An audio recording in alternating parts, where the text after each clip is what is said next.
Sa iba pang balita, handa ang Armed Forces of the Philippines na gamitin ng Joint Task Force NCR sa pakikipagtulungan sa PNP sa operasyon laban sa droga.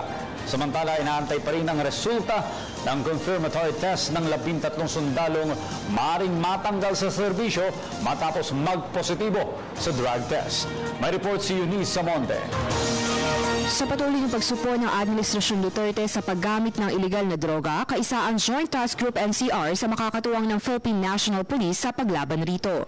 Ayon kay Lieutenant General Ricardo Visaya, ang Chief of Staff ng Armed Forces of the Philippines, isa sa top priority niya bukod sa paghuli sa teroristang grupo ng Abu Sayyaf ay ang paglaban sa mga gumagamit ng ipinagbabawal na gamot. Nang tanungin naman kung paano ang magiging hatian nila ng trabaho ng PNP, yung support natin dito, dahil ang kailangan sa anti-drug campaign is more on intelligence work and on neutralization. So, doon sa intelligence work, everybody will be involved there.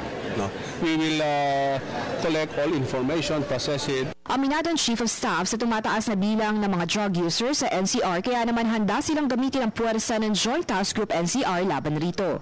Samantala, inaantay pa rin ngayon ang resulta ng confirmatory test ng 13 sundalo mula sa Philippine Army na nagpositibo sa drug test. Base sa aming record, yung 204 na na-discharge na namin since 2013, lahat yun enlisted personnel. 131 noong 2013, 38 noong 2014, 30 sundalo noong 2015, and so far this year, lima na na-discharge namin. Lahat yung mga enlisted personnel lahat.